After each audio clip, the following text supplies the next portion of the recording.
Manchester Union leader in New Hampshire yesterday.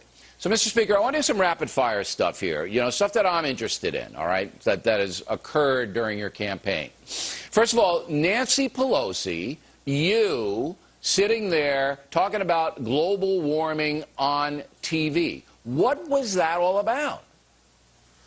Well, I've said it's one of the dumbest things I've done in recent years. It was an effort on my part to say that conservatives are concerned about the environment. We have better solutions. I actively opposed cap and trade. I testified against it the same day Al Gore testified for it. But the commercial was just a mistake. Okay, now do you believe in man-made global warming, that because the planet is polluted and we spew a lot of stuff into the air, that has influenced the way climate comes about? Do you believe that? I don't think we know. I think that the evidence is not complete, and I think that we're a long way from being able to translate a computer program into actual science. All right, so you're an agnostic on the subject. Would that be accurate? I think it would be fair to say that I'm open-minded and certainly not prepared to spend trillions of dollars on a theory. Now, Nancy Pelosi is obviously the poster woman for the far left. And what was the benefit? Put the issue aside of global warming, the environment, because I think that's an important issue, and I know you're interested in it and have been for many years. Put that aside. Did you think that being associated with her in any forum would be damaging to you?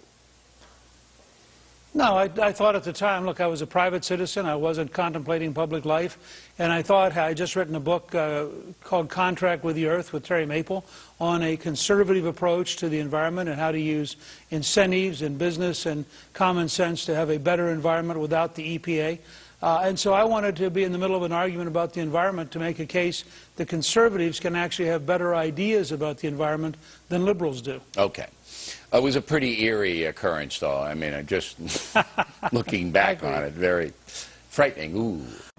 Hi, I'm Nancy Pelosi, lifelong Democrat and Speaker of the House. And I'm Newt Gingrich, lifelong Republican, and I used to be Speaker. We don't always see eye to eye, do we, Newt? No, but we do agree our country must take action to address climate change. We need cleaner forms of energy, and we need them fast. If enough of us demand action from our leaders, we can spark the innovation we need. Go to wecansolveit.org. Together, we can do this. But the concept of reducing the amount of carbon emission over the next 50 years is a totally sound concept.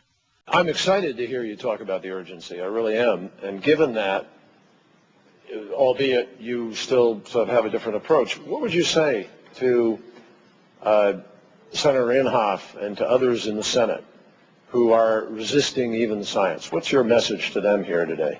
My message, I think, is that the evidence is sufficient that we should move towards the most effective possible steps to reduce carbon loading of the atmosphere.